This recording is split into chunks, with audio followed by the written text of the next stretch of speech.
Bienvenidos al Juan de Mariana, las charlas de los viernes. En esta ocasión tenemos con nosotros a Lorenzo Abadía. Es un placer tenerlo con nosotros, y especialmente en mi caso porque soy politólogo. Ahora lo voy a presentar. Lorenzo es empresario, consultor e inversor. Es politólogo, como he comentado, como yo, y doctor en Derecho. Además, ha lanzado siempre distintas iniciativas desde, creo, los últimos 15, 20 años, ¿no?, aproximadamente, que buscan lograr una reforma del sistema electoral, y en este sentido es el fundador de la campaña Otra Ley Electoral. Además, dicen algunas personas que podría llamarse el primer trevijanista. No sé si estás de acuerdo con esto. Bueno, lo conocí mucho, eso es verdad. Y cierta influencia imagino que habrá, ¿no? Sí. Vale, pero discípulo no te consideras. No, yo soy pues admirador de las ideas de Antonio. Es verdad que yo desde hace mucho tiempo promoví sus ideas, incluso creamos una asociación, estoy hablando de los años y principios de los 90, desde hace mucho tiempo, y sí que soy un firme convencido de muchas cosas de las que hablaba Antonio. He leído toda su obra, lógicamente, y admiro su pensamiento y su genio, eso sí. Otra cosa es la estrategia política que Antonio persiguió desde siempre, que yo no compartí, pues prácticamente también desde siempre. Lo vamos a ir comentando. Entonces, yo creo que para empezar un poco, conoces el Instituto Juan de Mariana, ¿no?, nuestra vocación por la libertad.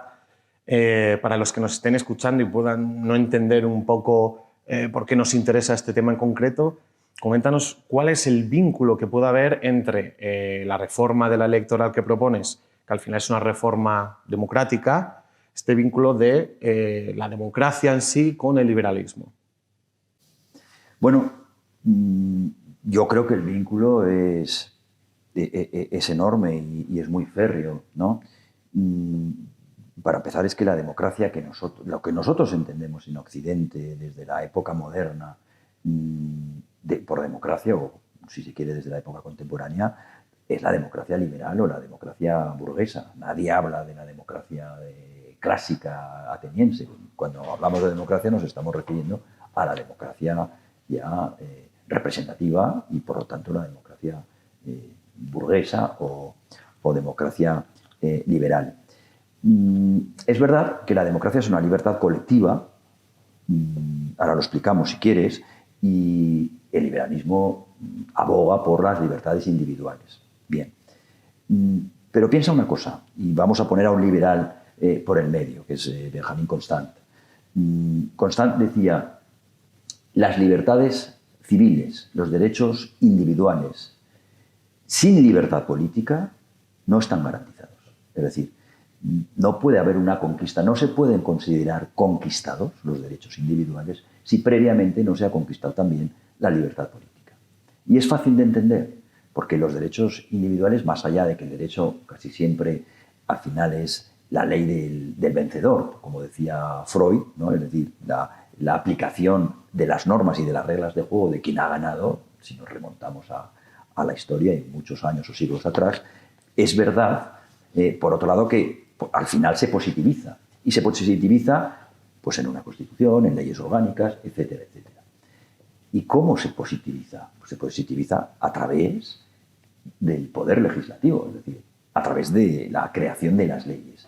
¿Y cómo se crean las leyes dentro del poder legislativo? Pues por mayorías, por decirlo de algún modo. Por lo tanto, la constitución del poder y la formación del poder legislativo, obviamente, parece, por lo que estamos diciendo, absolutamente fundamental para el desarrollo de las libertades políticas, de las libertades civiles, de los derechos individuales, ¿no? Porque es allí, ya sean las asambleas constituyentes, sean las asambleas ordinarias, legislativas, por lo tanto, etcétera, las que legislan. Pero en todo caso son esas asambleas, es el poder legislativo el que legisla y el que acaba diciendo, pues estos derechos se aplican y estos derechos no se aplican. Luego, la composición y la manera de componer el poder legislativo se convierten verdaderamente fundamental y crucial para el devenir de lo que las propias competencias otorgan a ese poder legislativo.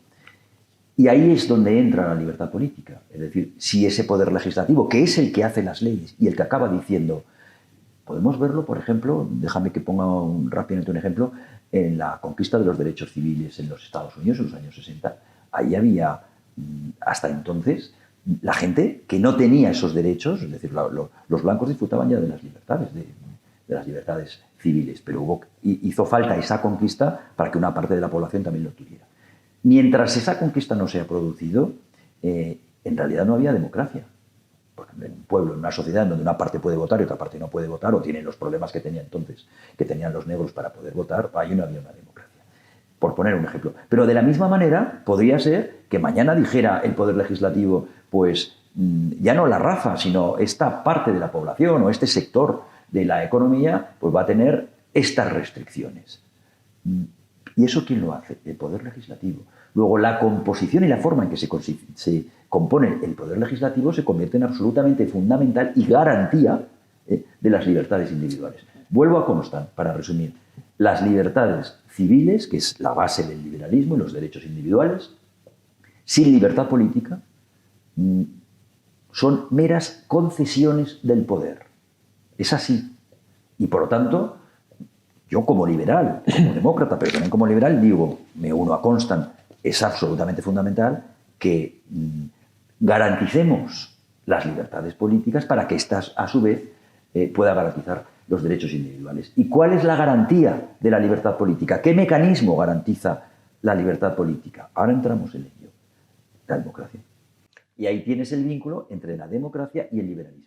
¿Qué les dirías? Tampoco quiero que nos enredemos mucho justo en este punto, pero ¿qué le dirías al liberal que piensa que solo los derechos negativos, ¿no? el iusnaturalismo, es lo que el derecho aplicable, que todo derecho positivo, que es el que suele surgir de parlamentos y demás, ¿no? Luego plasmado en regulación, en legislación, etcétera, este no vale, o no lo quiere o no lo asimila al liberalismo? Pero ¿qué es el derecho natural si no acaba en un papel, en una convención? ¿Quién dice, quién garantiza y quién habla del derecho natural? ¿Quién lo garantiza? ¿Dios?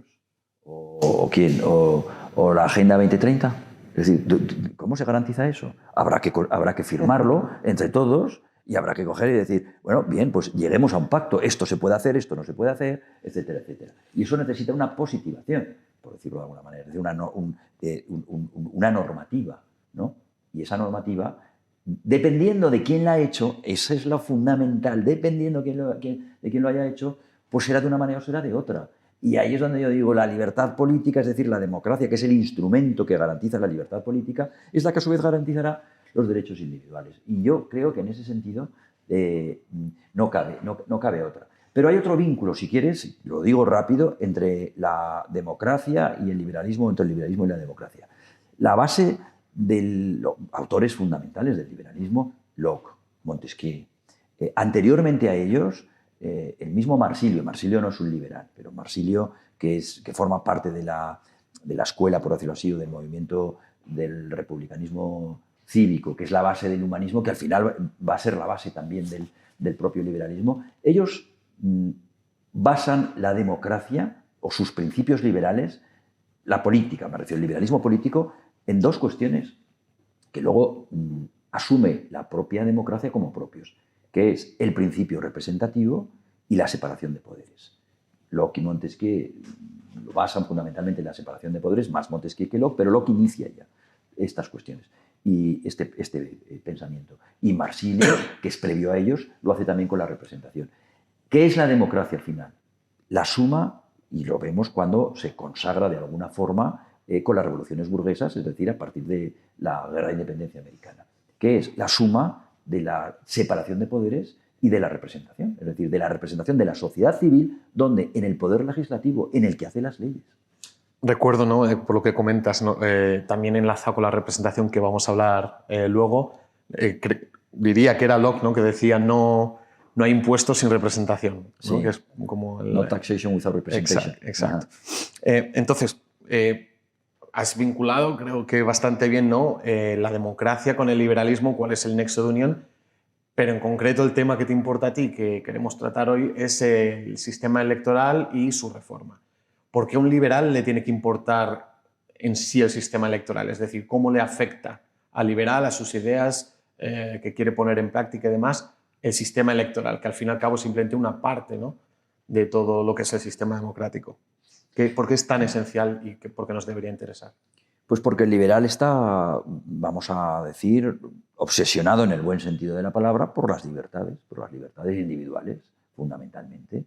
Y acabamos de, creo yo, iba a decir demostrar, quizás sea demasiado presuntuoso, pero de dar nuestra versión o mi versión de lo que es la garantía, es decir, de esas libertades individuales. Pero es que el régimen electoral o el sistema electoral tiene una importancia capital para defender todo esto por lo siguiente, porque de algún modo determina la naturaleza del poder. Es decir, vamos a utilizar otro autor, que es Carl Smith, nada apreciado por los liberales, por cierto, desde luego con todos sus guiños y devaneos y flirteos con el nazismo no nos puede gustar esa parte. Pero es verdad que él tenía un genio en relación con el derecho constitucional y la teoría del Estado, etcétera, etcétera. Era una persona con unos conocimientos extraordinarios.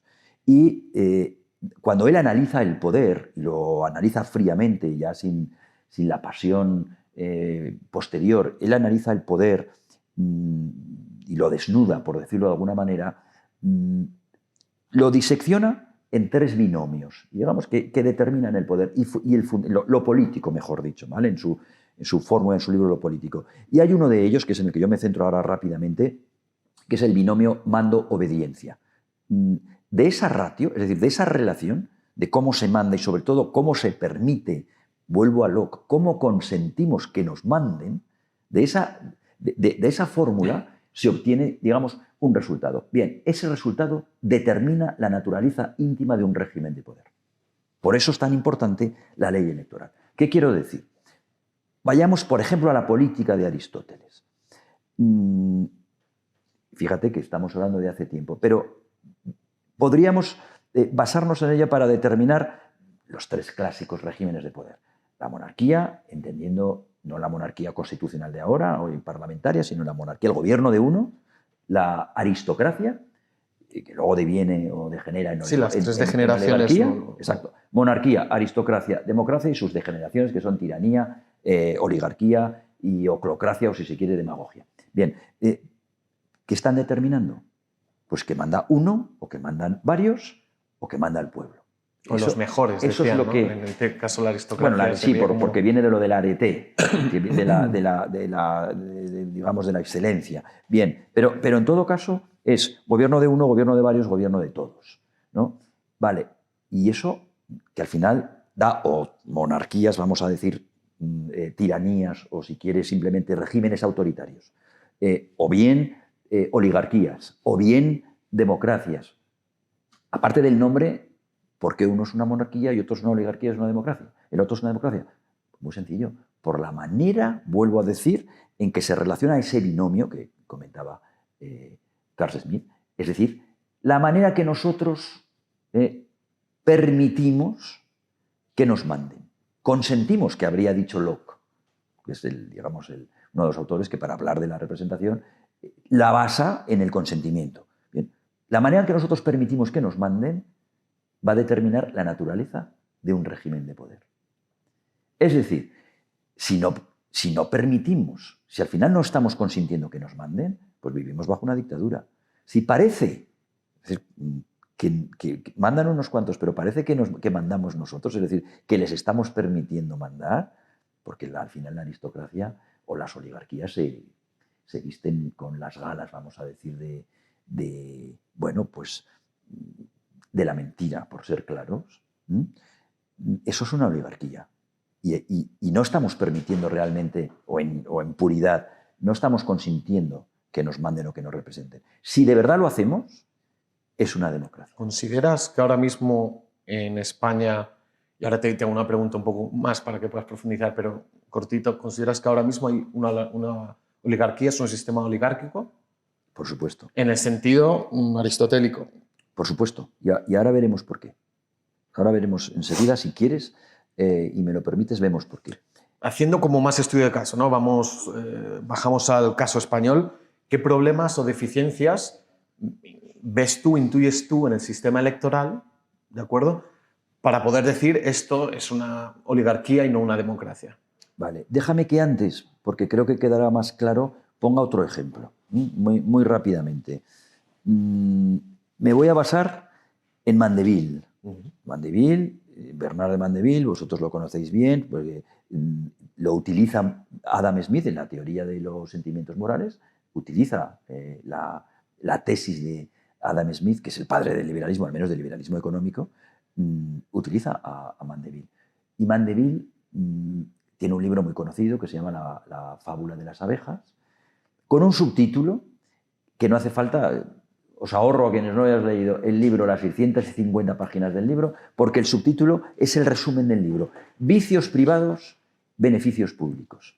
Que luego lo utiliza, si recuerdas, Adam Smith, cuando dice, no es la benevolencia del charcutero o del lechero, no me acuerdo, que te lleva el pan o la leche todos los días a las 6 de la mañana a tu casa, sino su propio interés por ganar dinero, etcétera, etcétera. Es verdad que él es menos maquiavélico, por decirlo así, porque Adam Smith acaba hablando también, y él es un convencido de lo que él llama el altruismo recíproco. No sé si te acuerdas, que es decir, que hay una serie de colaboración también entre las personas, no solamente es el egoísmo, pero el egoísmo mueve al mundo en muchísimos sentidos. Más todavía la economía, y qué decir de la política si nos vamos a Maquiavelo y entendemos que es la lucha por el poder crudamente, exacto, y no es otra cosa. Quería hacer este hincapié porque quería hacer un análisis primero. Si el interés es lo que prima, ¿cuál es el interés de la clase política? ¿Cuál es el interés de un parlamentario? Seguir siendo parlamentario. Y si puede luego que lo nombren y que sea ministro, ¿no? Pero seguir, perseverar, como habría dicho Spinoza, en su ser y mantener y seguir en el machito. Bien. Por lo tanto, si en la economía uno responde ante quien le paga, en la política no deja de ser de la misma manera. Uno responde ante quien le paga o ante quien le garantiza su propio puesto. La pregunta que tú me formulabas, si yo creo que España es una oligarquía o una partidocracia, te la respondo después de haberte comentado todo esto, haciéndote la pregunta a ti. Es decir, ¿tú crees que nosotros somos de verdad los que mandamos ante la clase política? No, yo tengo claro que no a nivel personal. Quería saber un poco para darte pie a que expliques cómo, o sea, digamos, algo que el público, los oyentes, incluso gente de Latinoamérica que nos esté viendo, cómo aplica esto al caso español. Claro. Desde luego, lo que hasta ahora queda claro es que la política y los políticos responderán ante quien les pueda garantizar sus puestos, su sueldo, su estatus, de alguna manera. ¿Somos los ciudadanos? Y ahí entramos en uno de los 3 problemas graves que veo yo al sistema político español. ¿Somos los ciudadanos quienes garantizamos, quienes de algún modo ponemos y deponemos a los gobernantes? Alguien dirá que sí.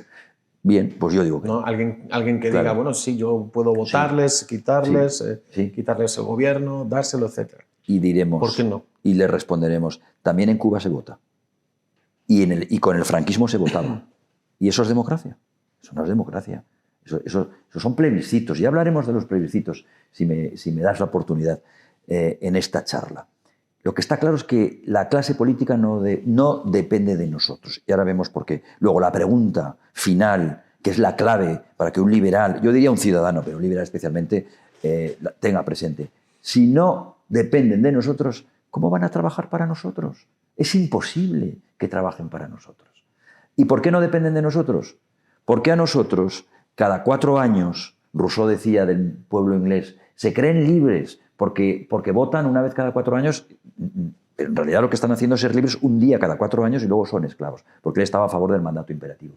Bueno, yo traigo aquí un poco esa tesis y digo, no, es que nosotros no somos libres ese día, cada 4 años que votamos. A nosotros nos han traído un menú de 2, 3, 4, 5, 7 candidaturas con posibilidades de salir y te dicen, elige una de las 7. Y te das cuenta que dices, la mitad independentistas, me quedan 4, 5, yo soy liberal o socialdemócrata. Es decir, que si soy de izquierdas, la derecha, por una cuestión ideológica, no la voy a votar. Y la izquierda tampoco. Luego, al final te queda Antes ninguno, te quedaba o el Partido Popular o el PSOE.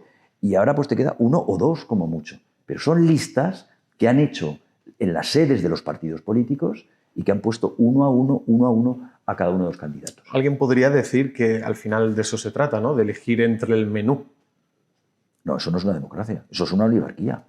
O sea, la democracia es cuando tú realmente tienes todas las posibilidades, vamos a decir, posibles, perdona la redundancia, por un lado, y por otro lado, porque nos olvidamos estamos hablando del sufragio activo, pero nos olvidamos que es fundamental el sufragio universal pasivo. Es decir, tú tienes posibilidades de presentarte con garantías a unas elecciones. No me digas que sí, porque yo te digo no. ¿Vale? O sea, no es así. Es decir, o tú tienes financiación previa, o tú estás dentro de un partido político, o tú claro que te puedes presentar, pero también te puedes presentar para ser astronauta. Te vas a la NASA y mandas y aplicas. Bien, ¿y qué posibilidades tienes? No tienes ninguna. Pues lo mismo pasa aquí. Es decir, ¿qué posibilidades tienes de salir? Tú dirás, pues en los últimos años, desde el 15M, han salido 3 partidos políticos. Sí, unos Ciudadanos que venía ya creado por una cuestión muy particular, por un grupo muy nutrido, muy conocido de intelectuales, y que vino a luchar por las libertades civiles, por cierto, en una parte de la nación española en donde no se aplican, en donde no operan, y por otro lado, pero luego cuando viene tiene ya la financiación que tiene.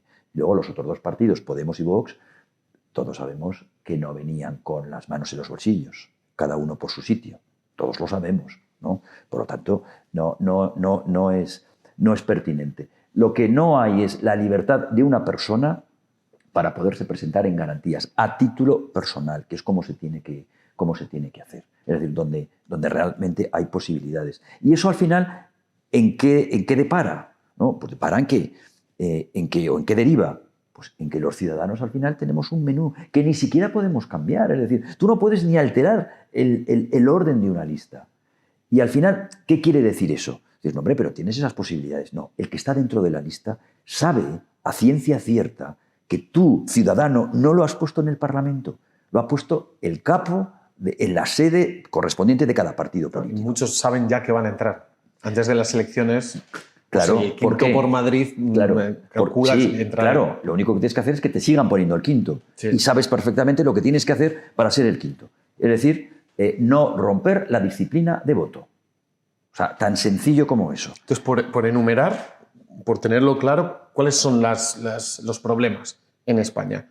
Uno, entiendes que es el tema de las listas. El primero es que vivimos en una partidocracia porque quienes tienen la libertad política en España son las cúpulas de los partidos políticos.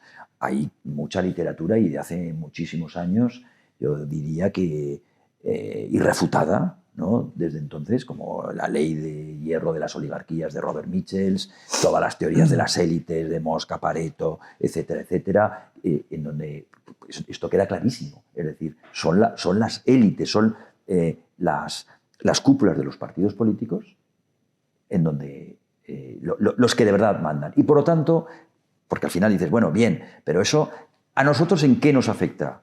Pues que los que están dentro del Parlamento no hacen caso a los ciudadanos, no trabajan para los ciudadanos, trabajan para los que están en la sede, para sus jefes, que son los que están en las sedes de los partidos políticos. Y veremos después, veremos después como los que están en las sedes de los partidos políticos no tienen los mismos intereses que los ciudadanos, y lo vemos todos los días. Y eso es al final, esa es la consecuencia práctica, que a lo mejor en esta entrevista acabamos allí, la consecuencia práctica de todo lo que estamos diciendo, porque si no, parece que a los demócratas se nos llena la boca hablando de democracia, de libertades políticas, etcétera, etcétera. No, que tiene eminentes consecuencias prácticas.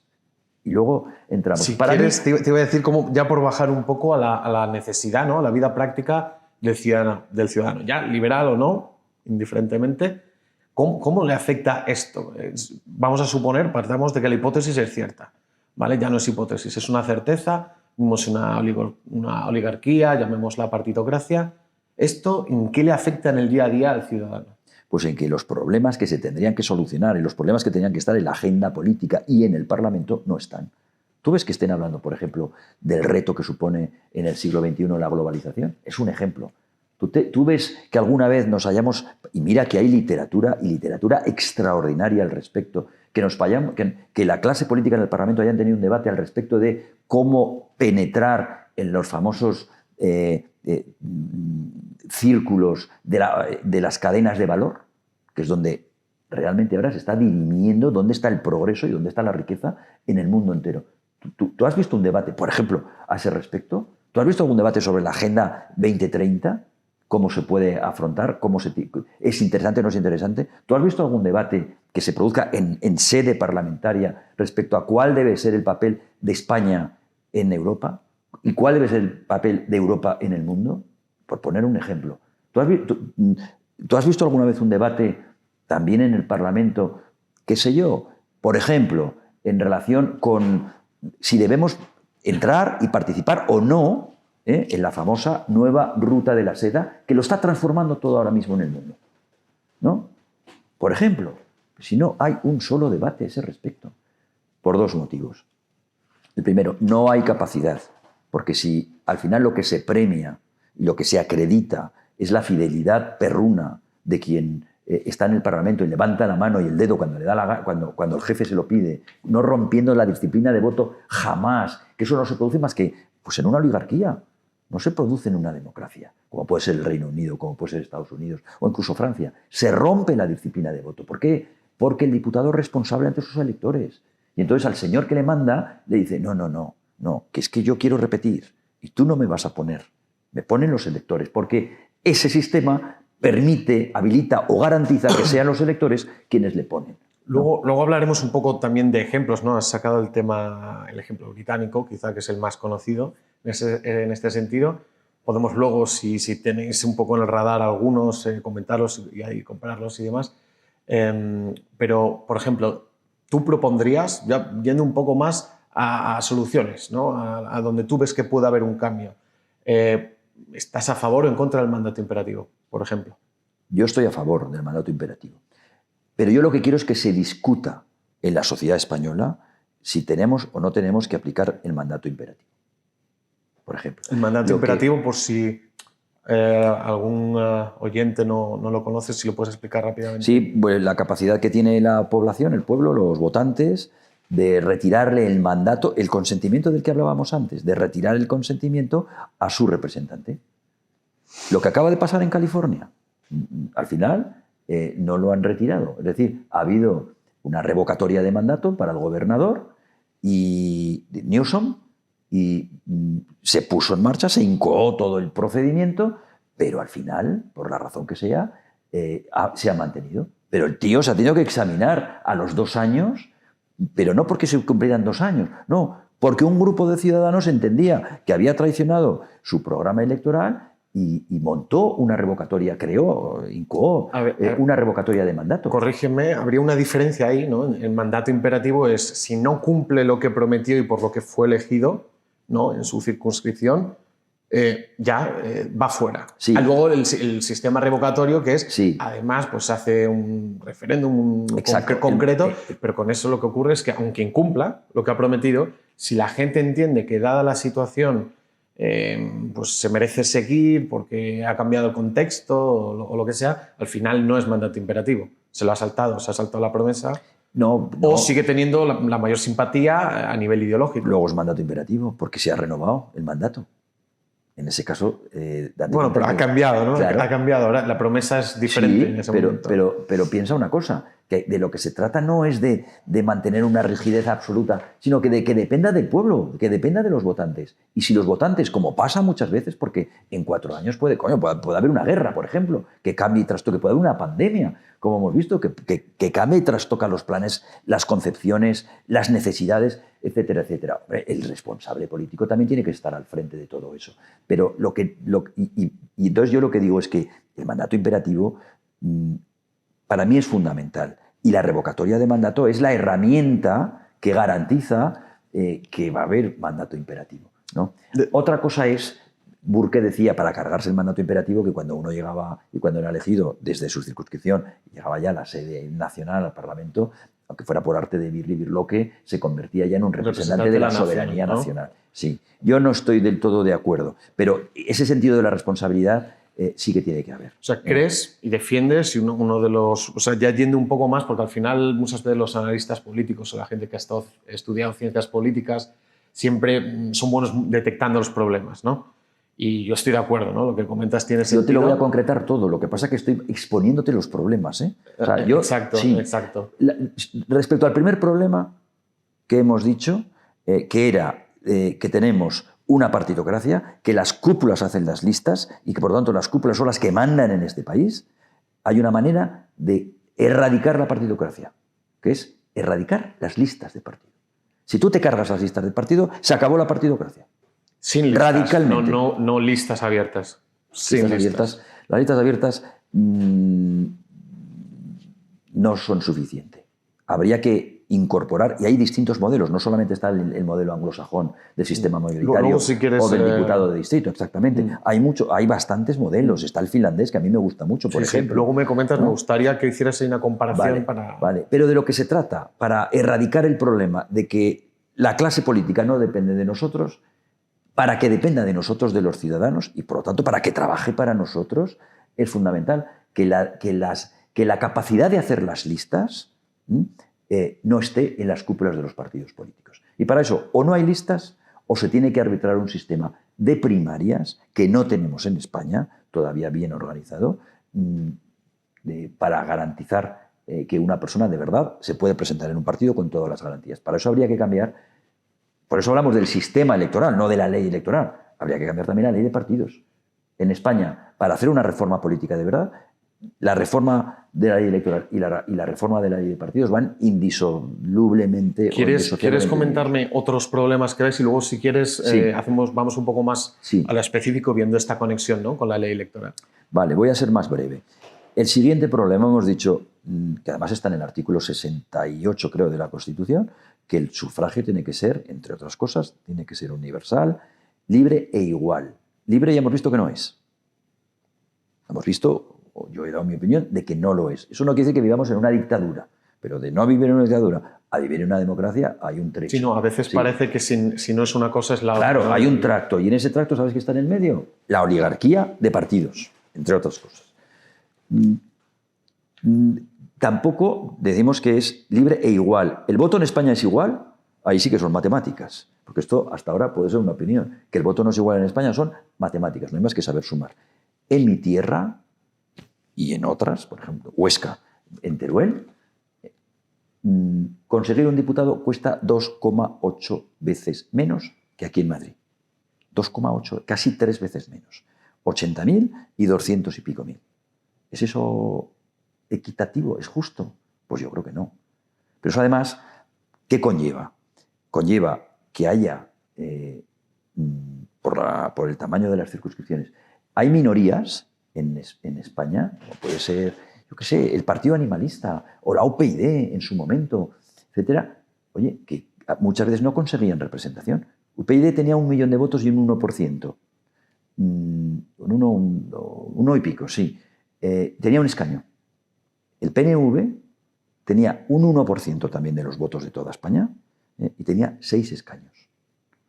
Y no son los nacionalistas, ya les tocará el turno en esta charla, no son los nacionalistas los que están sobrerepresentados. Hay unas minorías que están infrarrepresentadas y que no entran en el Parlamento. Y yo no considero de justicia que un movimiento o un partido como UPyD se haya quedado muchas veces a las puertas del Parlamento.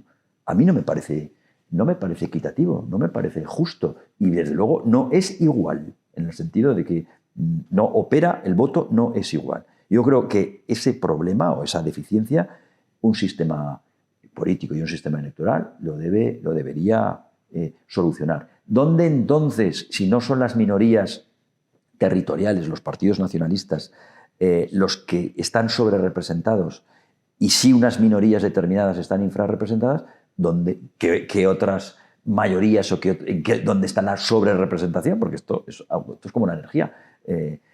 Si quitas de un sitio, tienes el suma cero, tendrás que poner del otro. Pues son los grandes partidos hegemónicos los que se llevan, digamos, están sobrerepresentados. En el caso español, el caso de los últimos años, menos todavía ahora porque hay más partidos, es el Partido Popular y el Partido Socialista. Están en el Parlamento, me refiero, sobrerepresentados. tienen más escaños en porcentaje que votos han tenido en relación con el total. En este sentido, por ejemplo, el sistema británico, no sé si va en una línea que te parece mejor. Entiendo que sí. No. Tampoco, No. porque digo, el sistema británico, ¿no? Que se basa en el distrito, digamos, y sale un diputado que representa ese distrito, en esa parte al menos sí que te parece mejor que lo que tenemos. A mí al menos me lo parece. El diputado de distrito es mucho mejor para solventar el primer problema. Pero no es segundo. No es segundo porque al final el winner takes all y al final son los dos partidos... bueno, le pasó a los Lib Dem, le pasó, no sé, no eran en las europeas, ¿no? Pero también le pasó al UKIP, no recuerdo el nombre, lo que derivó, que quedó, no sé si tercero, pero muy cerca del segundo. Y sin representación. Y sin representación. No, se perdió lo que tenía. Entonces ahí, obviamente, hay un problema grande de representación. Se quedan... Claro. Por eso nosotros, en otra ley electoral, que tenemos en cuenta esta deficiencia de la que estamos hablando, aunque de momento no abogamos por un sistema en concreto, sino simplemente por abrir un debate que cubra estos tres flancos determinados, estas tres deficiencias, no abogamos por ninguno en concreto, pero somos conscientes de que si hay que solventar estos dos problemas, el diputado de distrito no podría ser, porque no solventa uno de los problemas, que para la mayoría de la gente, es verdad que para los que defienden el diputado de distrito te dicen que eso no es un problema, porque como lo que se tiene que representar son las personas y no las ideas o los partidos, pues no importa. Y además que con la doble vuelta queda resuelta la famosa paradoja de Arrows, que es una consecuencia de la de Condorcet, ¿no? Bien, eso es una teoría, pero otros acabarán diciendo, pero hay una parte importantísima de la población que no está representada cuando hay movimientos que lo representan. Y eso políticamente, pues, no tiene demasiado sentido. Estaríamos en el segundo, pero para mí hay otra deficiencia más, y en este momento ya yo diría que igual de importante o incluso más todavía, y es que los enemigos de España están condicionando los gobiernos de España. Y llevamos ya 40 años aguantando esto, ¿no? Y al final, pues, las costuras de esta nación, por fuerte que sea y por indestructible que sea, como decía Bismarck, ¿verdad? Pues acabarán cediendo, porque acabarán cediendo. Y lo habremos permitido encima nosotros, los ciudadanos españoles. Pues no. Lo peor de todo es que esto es una consecuencia de la clase política y de las cuitas entre la clase política. Por concretar, ¿no? Para quien no sepa lo que estás hablando, ¿te refieres a partidos nacionalistas, centrífugos, digamos, ¿no? Independentistas. Independentistas, ¿no? Sí. Pero ¿cómo puede ser que un partido independentista, que un partido golpista además, ¿no? que buen día hoy además para hablar de todo esto, ¿no? Que han declarado la independencia, es decir, que odian a España, que abominan de la idea de España, estén condicionando todos los gobiernos de España, prácticamente, desde la transición, quitando alguna mayoría absoluta, y yo diría que en algún caso ni eso. No quiero porque hacer el gobierno tampoco de Rajoy, de abogado del diablo, pero entiende que hay gente que puede decir, bueno, no, ellos lo que quieren es otra España. O ellos pueden decir, no, nosotros no odiamos a España, odiamos que el gobierno español o que el sistema político español no nos deje decidir en libertad si queremos quedarnos en España, etc. O sea que... No, eso no es verdad. Ellos no montan un referéndum para quedarse en España. O sea, ellos no buscan, digamos, la excelencia de la libertad política que les permita, que encima no sería, y ahora lo hablamos si quieres, que sería ejercer el derecho de autodeterminación por el hecho de ejercer el derecho de autodeterminación. Al final puede ser el juego de la gallina. Ya, eso es mentira. Porque ¿tú te crees que habría conseguido la independencia un referéndum de autodeterminación cada 10 años para volver a España? Venga, hombre. O sea, eso es una entelequia. Eso es un sofisma, mejor dicho. O sea, eso es la mayor patraña del nacionalismo. Le llaman derecho de autodeterminación porque prefieren decir eso que decir directamente independencia. Pero lo que buscan es la independencia. Y además es un proyecto de poder, como todo nacionalismo. Que no estoy de acuerdo completamente. Como todo nacionalismo. El nacionalismo es fascismo, por definición. Y es un proyecto de poder, que está basado además en una concepción romántica de la nación cultural, no de la nación política, sino de la nación cultural, y que hunde sus raíces pues, en toda la época del romanticismo. ¿Puedes diferenciar rápidamente nación política, nación cultural? Nación política es la que se crea con su propio Estado y que es soberana con el propio Estado. La nación cultural es pues una reminiscencia del pasado que pretende precisamente conseguir un Estado, pero que no lo tiene. El nacionalismo político se ha hecho siempre o casi siempre desde el Estado, desde la Revolución Francesa. Y el nacionalismo cultural es precisamente aquellos pueblos que no consiguieron un nacionalismo político, o sea, un Estado que colocar, por decirlo así, con el que armar a una nación, pues andan, sobre todo las élites, porque intentarán beneficiarse de ello, andan en busca de ese Estado. Pero no nos olvidemos de una cosa, que las naciones, como decía Renan, no es un plebiscito diario. O sea, una nación no es o como decía Ortega, un proyecto sugestivo de vida en común. ¿Pero qué es eso? O sea, una nación es un hecho objetivo de existencia colectiva. Eso es una nación, que se ha creado con el paso del tiempo. Pero ¿cómo pueden decir estos señores ahora? No, es que nuestro diseño respondiendo a tu pregunta o a tu observación, no, es que nosotros tenemos derecho también a estar en el Parlamento y a condicionar, porque es que nuestro concepto de nación española es distinto, es igual, pero sin nosotros, con una zanja cavada cruzando el Ebro, que la nación española es lo que es, que no puede ni los nacionalistas, ni los no nacionalistas, ni siquiera el nacionalismo español puede cambiar contra el que yo estoy también, dicho sea de paso. Las naciones son lo que son. Y lo que no podemos, creo yo, soportar los nacionales, es decir, los habitantes de la nación española, los ciudadanos españoles, por definirlo mejor, es un chantaje, como decía Renan del plebiscito diario, un chantaje diario. O sea, ¿tú te crees que habría habido una mesa para el diálogo entre iguales, entre un gobierno autonómico y el gobierno de la nación española, si Esquerra Republicana no estuviera chantajeando todos los días el gobierno de Sánchez? Todos sabemos que no se habría producido esa mesa. Es más, todos tenemos que recordar lo que dijo Sánchez en las elecciones, antes de ganar. Y ojo, lo que volverá a decir en las próximas elecciones, para volver a pactar al día siguiente, si puede, ¿no? Y no es un problema de Sánchez. Pues si no, mira, muerto el perro, se acabó la rabia, algún día se irá. No. No es un problema de Sánchez, ni siquiera es un problema de la izquierda española, aunque ahora sea la izquierda quien esté pactando con los nacionalismos. Es un problema de la clase política. La clase política española ha pactado con el nacionalismo siempre que ha tenido la oportunidad o no le ha quedado otro remedio para preservar su parcela de poder. Lo hizo Aznar, lo hizo Rajoy con mayorías y por supuesto lo hizo González, lo hizo Zapatero, lo ha hecho este y lo hará el próximo. Entonces yo lo que creo que tenemos que hacer los españoles, es decir, los ciudadanos españoles, dado que la clase política no lo va a hacer, es decir, hasta aquí hemos llegado. ¿Por qué tenemos que permitir que en el Parlamento haya un proyecto para disolver el Parlamento y la nación española? No lo tenemos que permitir. Para eso necesitamos la libertad política, precisamente. Para eso mismo. Y hay parlamentos autonómicos. Y hay maneras de, por supuesto, con procedimientos legales, completamente legales, para evitar que esto ocurra.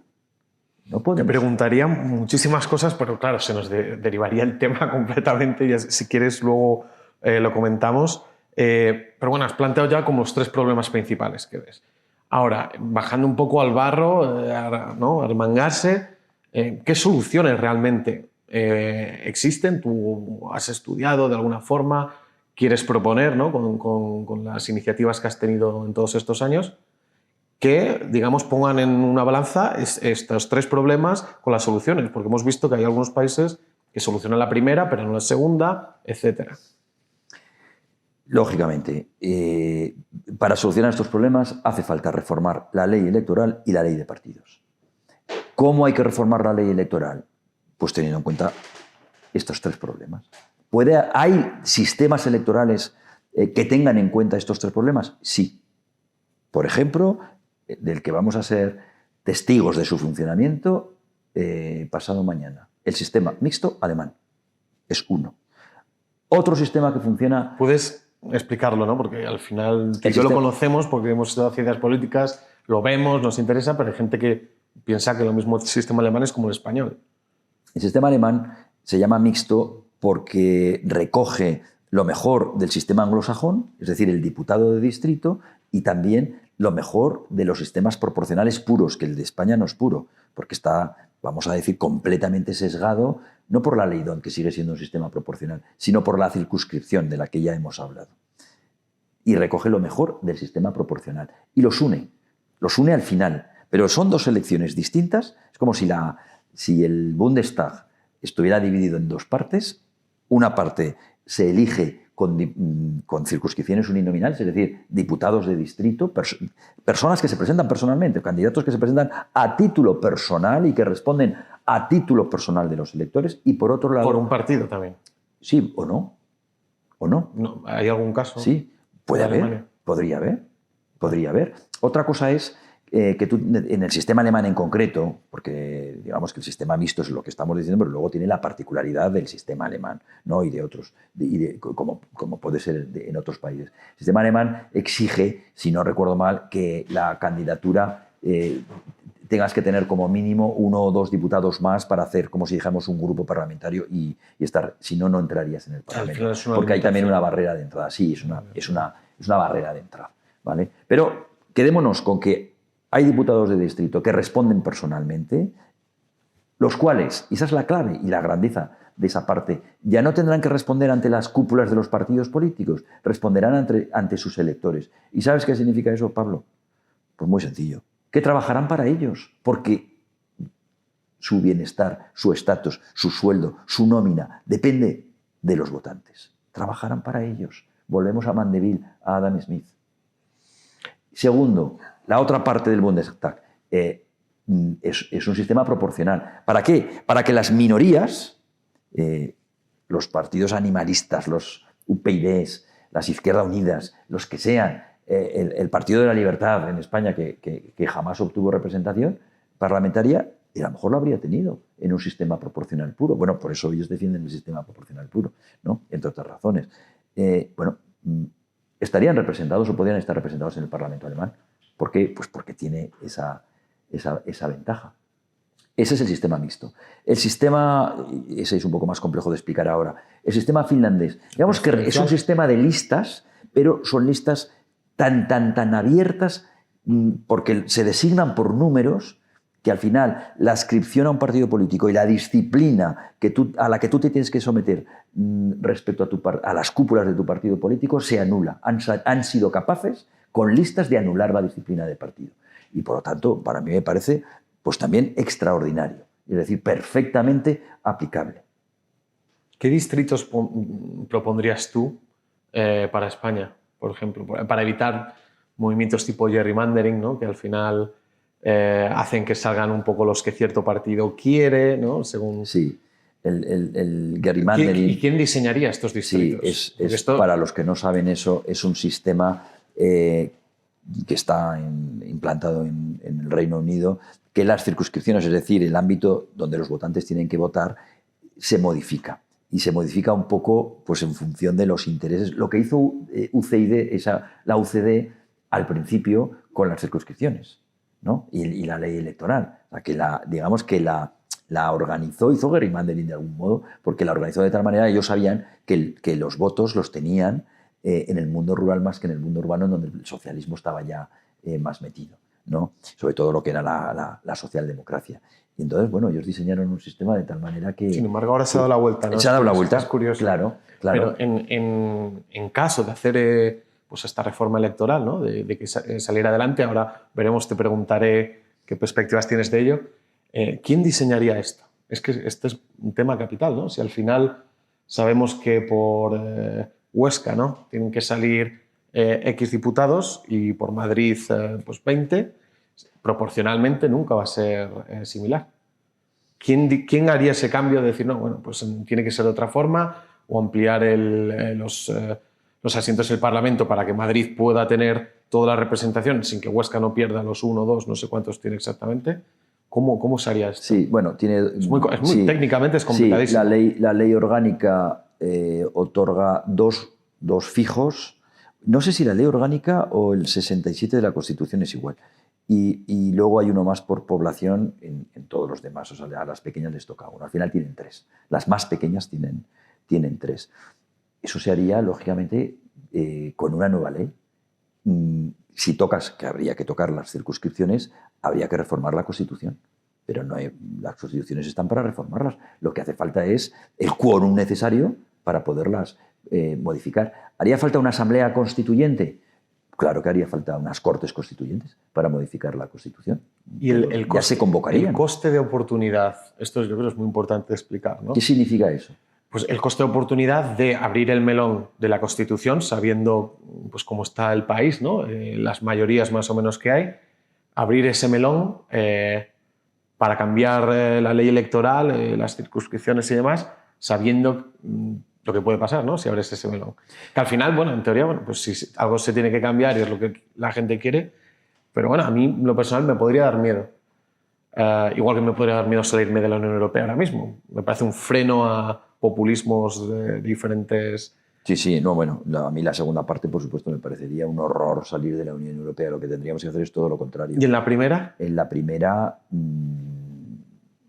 se podría sabiendo llegar, que pueden... Se podría llegar... Para un liberal, imagínate, abrimos un periodo constituyente con el proceso que conocemos y demás, y pues de Podemos y ciertos sectores del PSOE, más RC, más vete tú a saber quién, pues con su peso político, el de ese momento, porque iría con, ¿no? con el sistema previo, deciden introducir pues, que el derecho a la vivienda ya no como está en la Constitución, ¿no? Que es casi como una aspiración, un derecho negativo. Tienes derecho a tener tu vivienda, que nadie te la quite o que nadie te impida adquirirla, ¿no? Y a trabajar por ella. No que tienes derecho a que todos los demás colectivamente te demos una vivienda, ¿no? Pero lo introducen, lo positivizan, o lo ponen en el núcleo duro de la Constitución.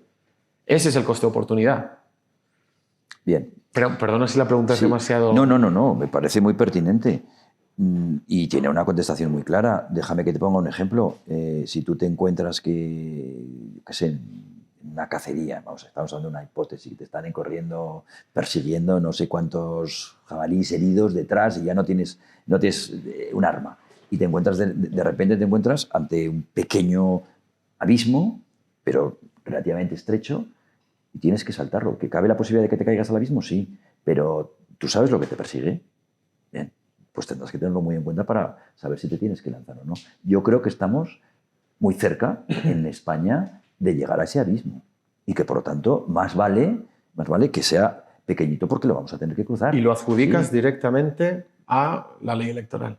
¿Crees que con este cambio podíamos escapar de estos jabalíes? Estoy absolutamente convencido de que el problema más grave que tiene, que los problemas más graves que tiene España se solucionarían en muy buena medida con un cambio en el sistema electoral. Sí.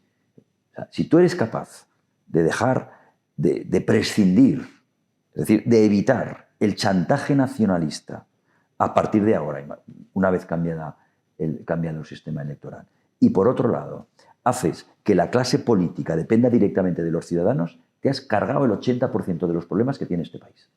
¿Y de qué forma?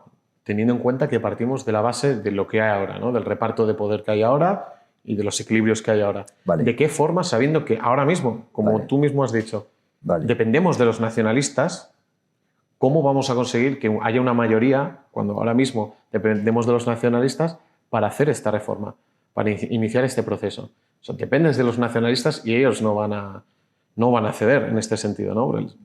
Les vas a quitar todo el poder. No, pero es que el problema no solamente está en los nacionalistas, que no querrían, está en la propia clase política, que no lo ha querido cambiar. Esta es otra pregunta que tenía para después, pero quería enfocarlo primero en esto. Pero yo creo que hay que juntarlos, en este caso hay que unirlo porque no deja de ser clase política, de una manera o de otra. Populistas, no populistas, ilustrados, no ilustrados, conservadores, socialdemócratas, autonomistas, regionalistas, soberanistas, golpistas, etcétera, etcétera. Pero al final es clase política. Ninguno quiere cambiarlo. Partamos de esa base, seamos realistas también. Vale, entonces ahí, si lo generalizamos todos, enfocarnos en los nacionalistas, pero vamos a ver los partidos políticos, que yo más o menos estoy de acuerdo, son los que ostentan el poder, van a decidir soltarlo. O sea, digamos, estamos tú y yo en una isla y yo tengo el arma. ¿Cómo me vas a convencer a mí de que tengo que ponerla, depositarla en medio? Exacto. Déjame explicar muy rápidamente que eso es exactamente así, ¿vale? Porque a lo mejor hay alguien que dice, bueno, a este hombre lo está viendo todo muy negro y los partidos políticos, pues, hombre, tanto como que no quieren cambiar nada y tal. Hemos visto muchas veces que en los programas electorales estaba la reforma política y el cambio de la ley electoral, etcétera, etcétera. Bueno, la primera respuesta, precisamente por eso, está en todos los programas electorales y no se cambia nunca. O sea, esa es la mejor prueba de todas, ¿no? Pero es que, analizando las cosas desde el principio, ya sin entrar incluso en si hubo o no hubo otro remedio que hacer la Constitución y, por lo tanto, engendrar el sistema político que tenemos, si hubo otra opción o no hubo otra opción, la famosa reforma o ruptura, etcétera, etcétera. Desde luego, los padres constituyentes no eran tontos. Es que habían escrito y leído muchos libros, infinitamente más que toda la clase política junta ahora, ¿no? Es decir, no eran tontos. Que no tuvieron otro remedio, yo no lo sé. Lo que sí que sé es que sabían lo que hacían y no lo han querido cambiar. ¿Por qué? Por interés, no por otra cosa. Y eso lo tenemos que tener en cuenta. Después del 15M... Pero por interés de la propia clase política, porque vive muy bien así, porque vive de espaldas a la sociedad y porque se puede permitir el lujo de seguir viviendo de espaldas a la sociedad. O sea, digamos que trabajando por sus propios la intereses. Constitución y el sistema electoral lo hicieron por el interés de los políticos que iban a ser... de la clase política que ya se había constituido. Claro que sí. Y se basaron en la ley, en esta ley que es preconstitucional, porque la ley electoral que tenemos es del 77 y no se modificó, era una cosa en teoría provisional y ahí se quedó, ¿no? Se ha cambiado en las comunidades autónomas, por cierto, en todas menos en Cataluña, que sigue rigiendo, razón por la cual ahora la querían cambiar los independentistas. Pero eso en relación con lo que pasó hace mucho tiempo. Pero después llegó lo que Rivera decía, la nueva política, ¿no? Llegó la nueva política.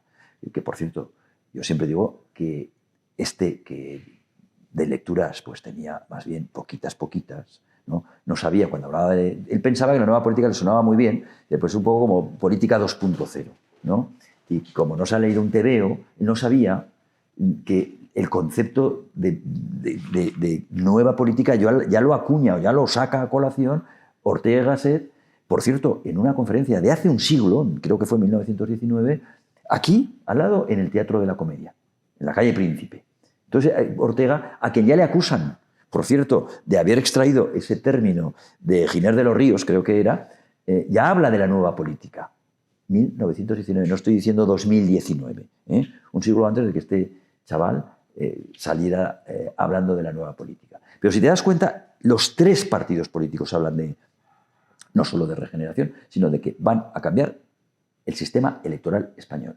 Los tres, Podemos, Vox y Ciudadanos. Vamos a empezar por el primero, o sea, por este último que empezaba a nombrar en primer lugar.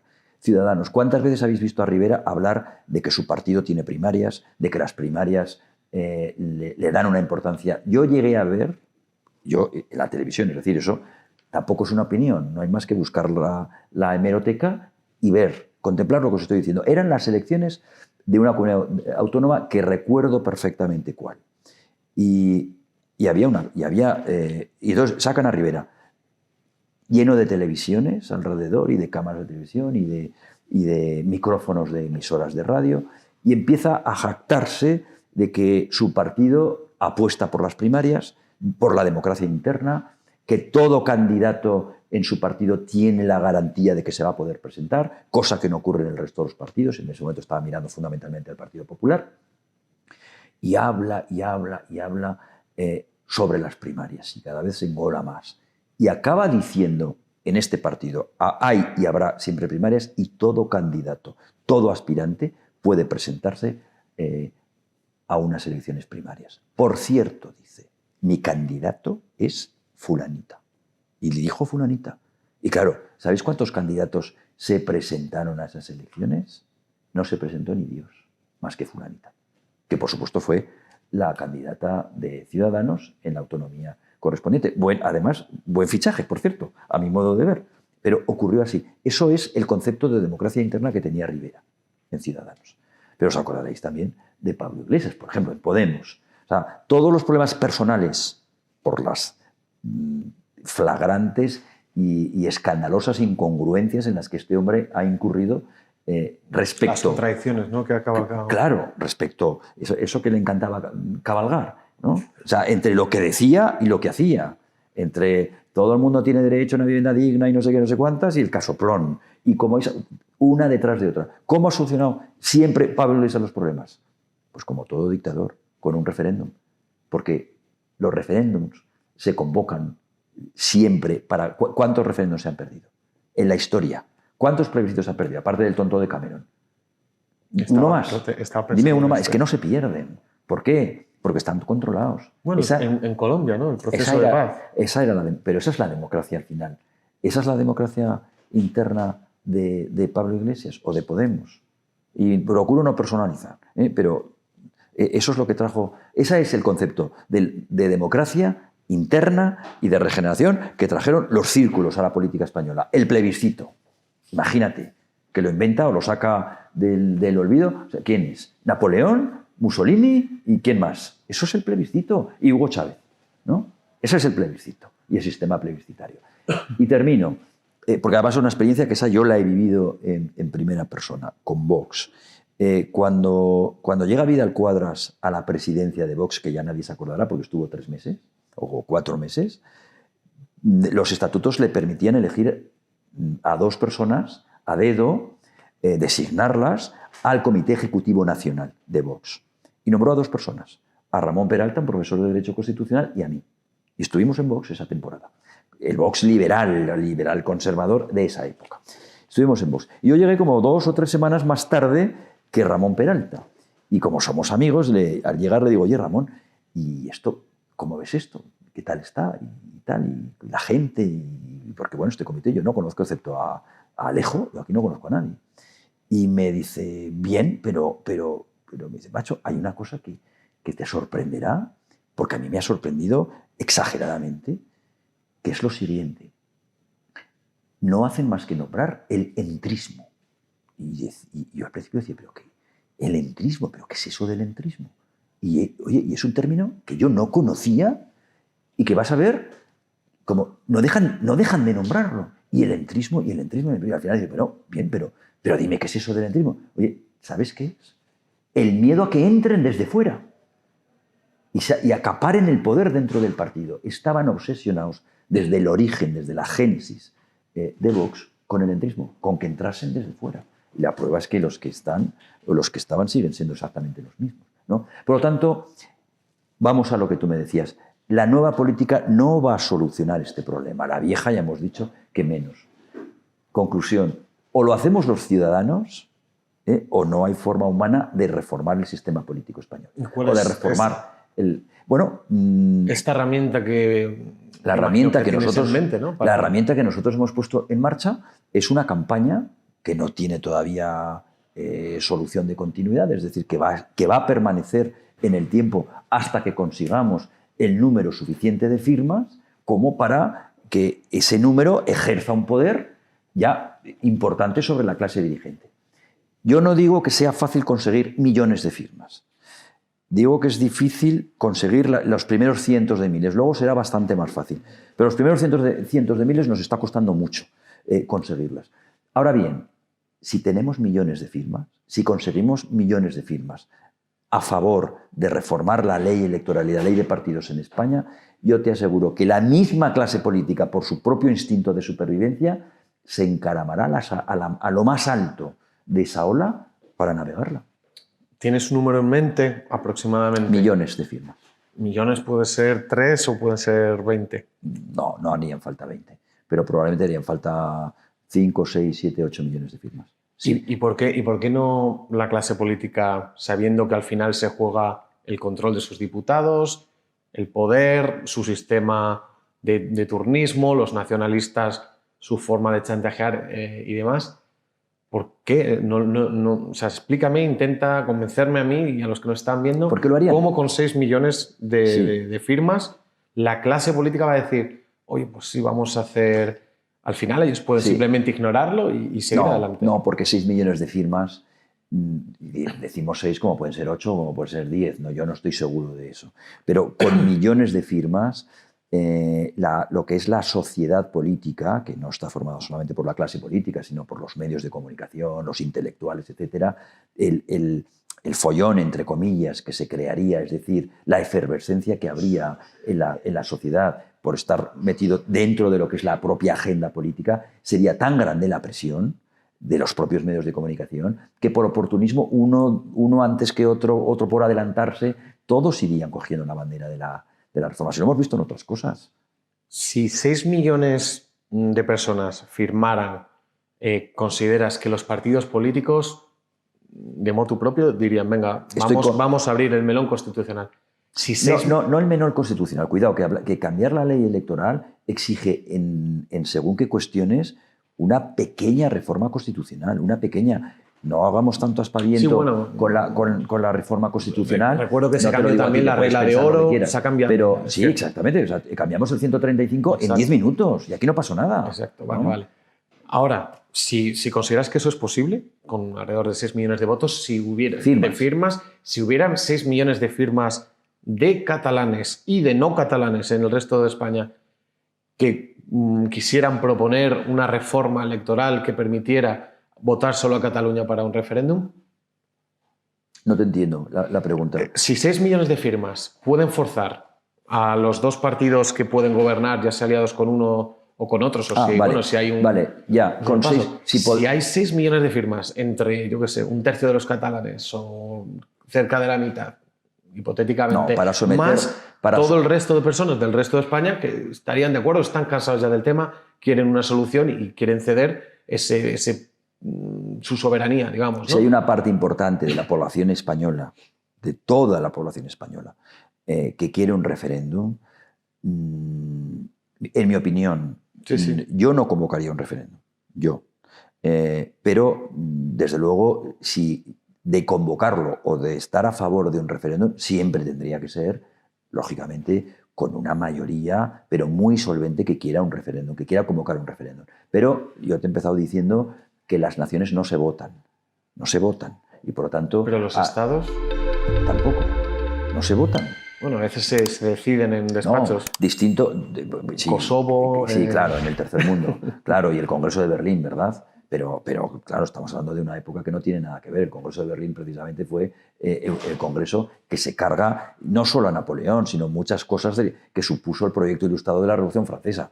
Es un ejemplo, ¿no? Por lo tanto, yo no creo que venga al caso.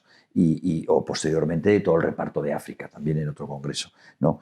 Berlines. Entonces, lo que quiero decir es que las naciones no se pueden votar, a mi modo de ver. Lo que nosotros estamos pidiendo es simplemente colocar la reforma del sistema electoral en la agenda política. Si colocamos eso en la agenda política, caerá por su propio peso, porque la mayoría de la gente, si tuviéramos fuerza ya, si otra ley electoral tuviera fuerza como para salir a la palestra a pedir esto, a pedir las firmas, pero yo te diría que el 95% de las personas con las que hablamos está a favor de una reforma de la ley electoral. Pero hablo del 95%. ¿Y por qué crees que no se materializa, no conseguir las firmas? Yo creo. Porque no nos conocen. Hablando sí, con gente. Porque no nos conocen. No por otra cosa, porque no nos conocen. Porque cuando nos conocen nos firman, pero no estamos llegando a la gente. No tenemos, digamos, la estructura suficiente ni la financiación necesaria para poder llegar a la gente. Pero cuando llegamos a la gente está a favor. ¿Cuánta gente a mí me para? Y gente que me conoce en esta lucha ya casi sempiterna en mi vida con estas cosas.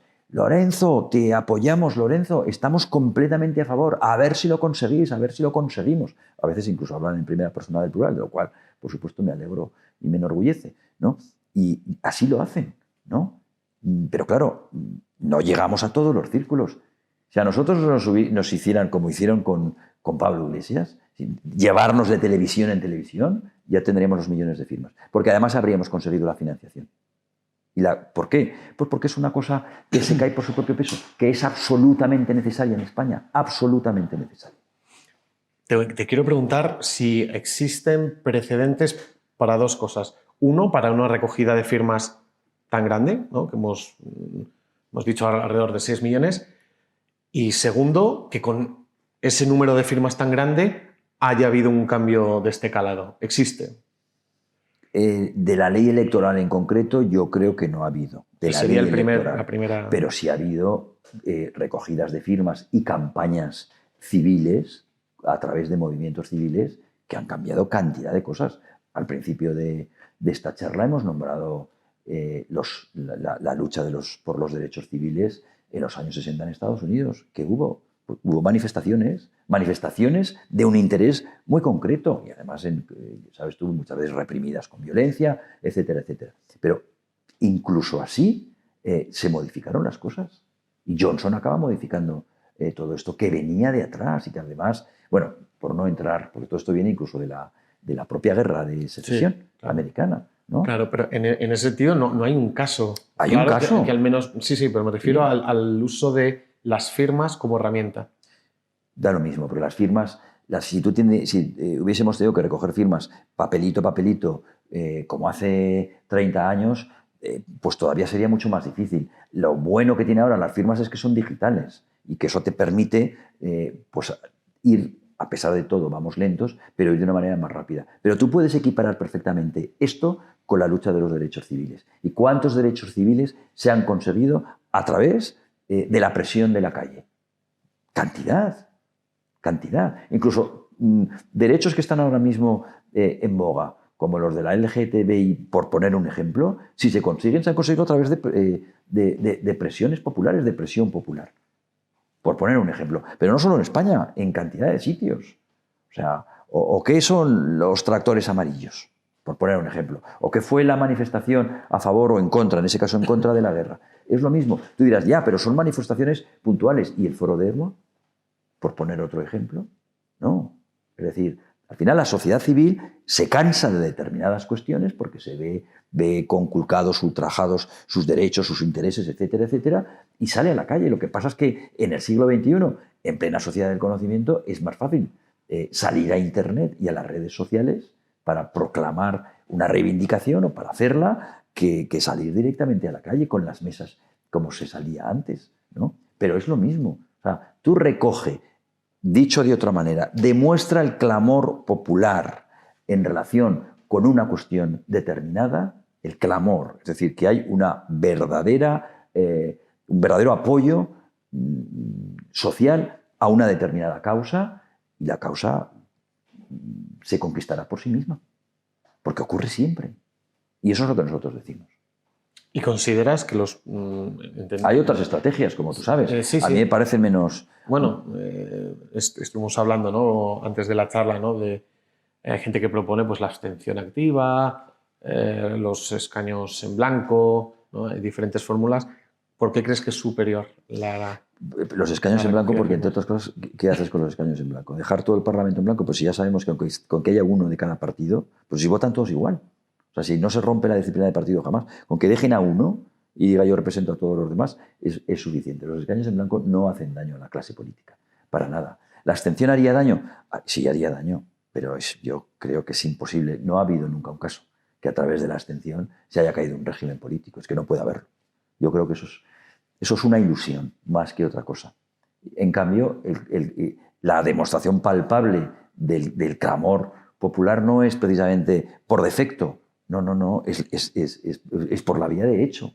Es decir, antes se salía a la calle, ahora no tenemos que salir a la calle. Por eso yo digo que será mucho más fácil en el momento que nos conozcan y nuestra recogida de firmas, más pronto o más tarde, será millonaria. Será millonaria. ¿Por qué? Porque hay millones, muchos millones de españoles que están a favor de esto. Pero tienen que conocernos y tienen que firmar, simplemente. Y de los... has puesto varios ejemplos, ¿no? El finlandés, el alemán como modelo mixto, habíamos hablado antes del británico. ¿Hay alguno también que quieras proponer un poco como... o que te guste o que hayas explorado? Mira, esto funciona bien, cumple más o menos, tiene un equilibrio bueno, que quisieras comparar. Bueno, no hay un paradigma tampoco, pero yo creo que los 2 o 3 que te he nombrado... ¿Estados Unidos dónde entraría dentro de No, Estados Unidos escala? Es el diputado de distrito. Lo bueno de Estados Unidos es que tiene una parte que también hemos nombrado antes, que es, digamos, el mandato imperativo. No hay un mandato imperativo, pero cuando tú tienes una revocatoria de mandato es casi un mandato imperativo, ¿no? Y entonces allí antes de traicionar a los votantes, se lo piensan mucho. ¿Por qué? Pues porque una revocatoria te puede mandar a la calle. A Newsom no lo han mandado a la calle, los californianos al final, que ha permanecido.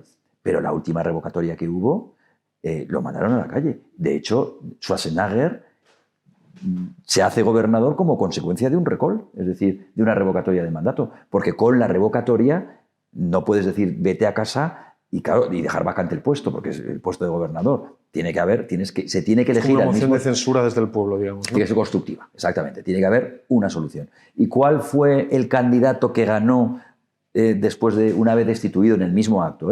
El gobernador anterior, Schwarzenegger. Schwarzenegger se hace gobernador en una revocatoria de mandato. Pero al alcalde de Miami en 2010, creo que fue, 2008, junto a la teniente de alcalde, que era una mujer, a los dos, los habitantes de ciudadanos de Miami, pues los mandaron a casa. ¿Por qué? Porque habían traicionado el programa electoral.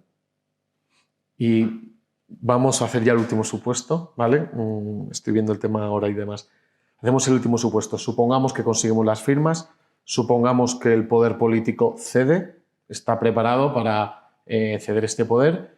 Tenemos varios modelos, ¿no? Hemos dicho que hemos nombrado 3 o 4 que podrían ser. ¿Cómo se decidiría cuál de ellos es el apto para España? Bien. Porque esto es complicado, es muy técnico. La mayor parte de la población no tiene ni idea de por qué el finlandés puede ser mejor que el británico, que el estadounidense. Tú sí, tienes tu opinión más o menos formada, pero ¿cómo se decidiría esto?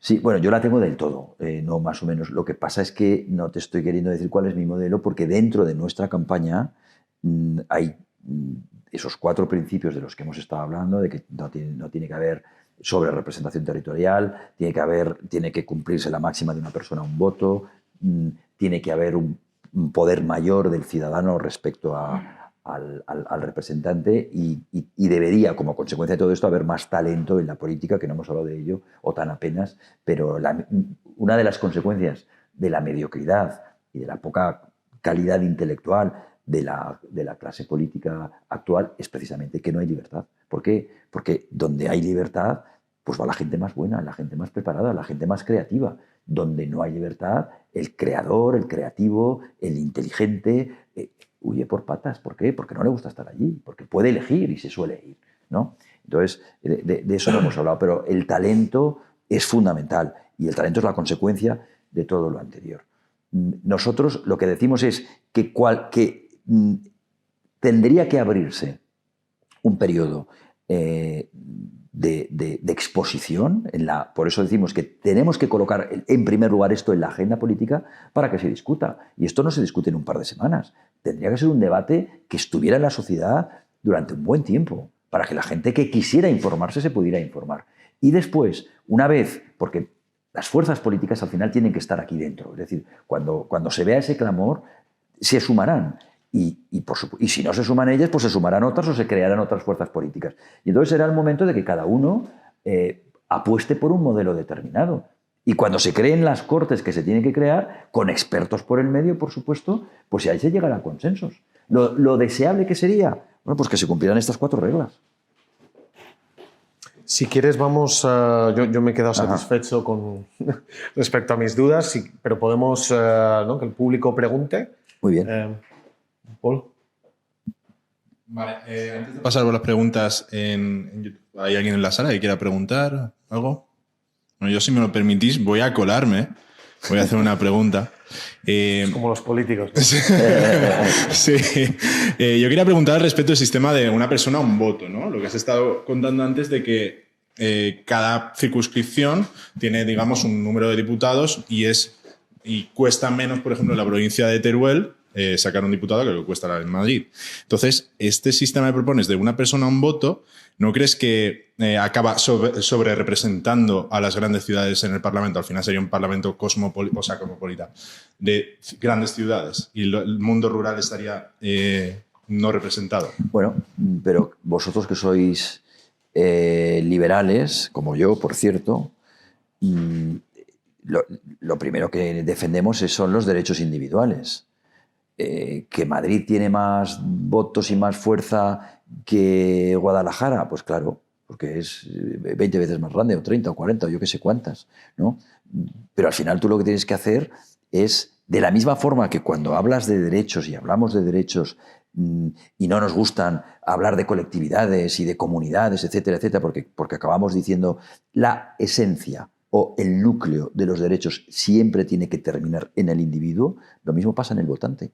¿Por qué el derecho de un individuo tiene que ser mayor porque esté al lado de las montañas, al lado del mar, al lado de un rascacielos o debajo de no sé dónde? ¿Por qué?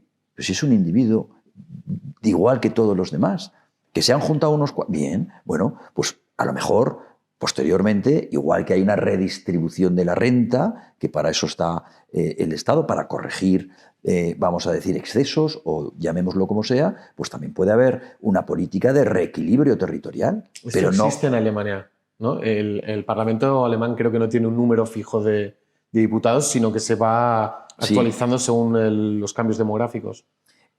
Por un lado. Y por otro lado, porque el sistema mixto es un poco más complejo. Y entonces hace que en un momento determinado, como siempre tiene que haber proporcionalidad de votos con los partidos que se han presentado, si ha habido individualidades, digamos que se rompe la proporcionalidad. Y para conseguirla se añaden nuevos diputados. Esa es la cuestión.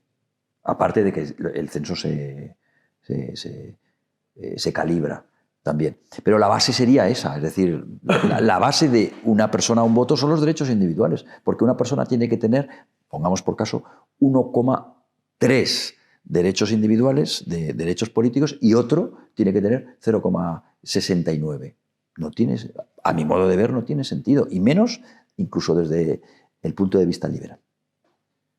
Vale, vamos a hacer las primeras preguntas del público. Miguel TM pregunta su opinión sobre el sistema de Suiza y si podría ese sistema encajar en España y si podría regenerar España. Si yo no me equivoco, el sistema suizo, que no conozco bien, es un sistema proporcional, por un lado. Lo que pasa es que está muy sujeto a la democracia directa, y probablemente es a lo que se refiere la persona que nos pregunta. Yo creo en la democracia participativa. De hecho, el primer ensayo que escribí se llamaba Mando a distancia, herramientas digitales para la revolución democrática, y está basado precisamente en la posibilidad de que la democracia representativa, la que tenemos, la burguesa, la liberal, se vea complementada, no sustituida, con pequeñas intervenciones de la democracia participativa. Yo creo que los referéndums bien convocados, bien organizados, pueden tener sentido. Una revocatoria de mandato no deja de ser un referéndum, ¿no? Ahora, tiene que estar muy controlado, tiene que estar muy bien organizado y, por supuesto, con un control popular, no por parte del poder, porque, como decíamos antes, los plebiscitos y los referéndums son muy peligrosos. Pero yo estoy a favor de que exista la democracia participativa, e incluso una parte también estaría, en este caso, con Habermas, que tiene muy poco de liberal, pero yo estoy de acuerdo con su apuesta, en parte, insisto, de su apuesta por la democracia deliberativa. También por temas, imagino, ¿no? Temas sectores. Temas municipales, sí. Ajá. Vale, Antonio B. pregunta por el sistema municipal y si eligiéramos directamente al alcalde, al presidente de comunidad autónoma. Y si también se pudiera tener un sistema de revocación a medio mandato. ¿Qué opinas al respecto? Yo creo que lo he respondido ya a lo largo de la intervención. Al menos la segunda parte. La primera parte, yo estoy personalmente a favor de la elección directa del Poder Ejecutivo. En España eso conllevaría pues una especie de, vamos a decir, desarmonización con la jefatura de Estado, ¿no? Porque, bueno, no hay, en teoría se puede, pero no hay un modelo en donde haya una monarquía en un sistema presidencialista. ¿Podría haberlo? Yo creo que sí. De hecho, vamos a decir que hay constituciones, modelos, bocetos que se plantearon por grandes intelectuales al respecto, pero no existe. Ahora, en el nivel autonómico y en el nivel, sobre todo en el nivel local, claro que sí. Yo estoy completamente a favor que se elija a la persona del alcalde directamente. y que el alcalde cree su gobierno. Y luego tenga el concejo para controlarle, incluso para establecer mociones si fuera necesario. De acuerdo, pues no hay ninguna pregunta más. Muchísimas gracias, Lorenzo. Ha sido una muy buena conferencia. Muchas gracias a vosotros, a todo el Juan de Mariana. Esta es tu casa. Cuando quieras, volvemos, hablamos de nacionalismo, ¿no? Que ha sido un tema que ha estado, quizá por lo que ha pasado hoy, ¿no? Ha estado todo el rato rondando. Sí. Otra vez podemos hablar de él. Un placer. Sí. Muchas gracias. Lo mismo os digo a vosotros. Nos vemos en la Muchísimas siguiente gracias. charla.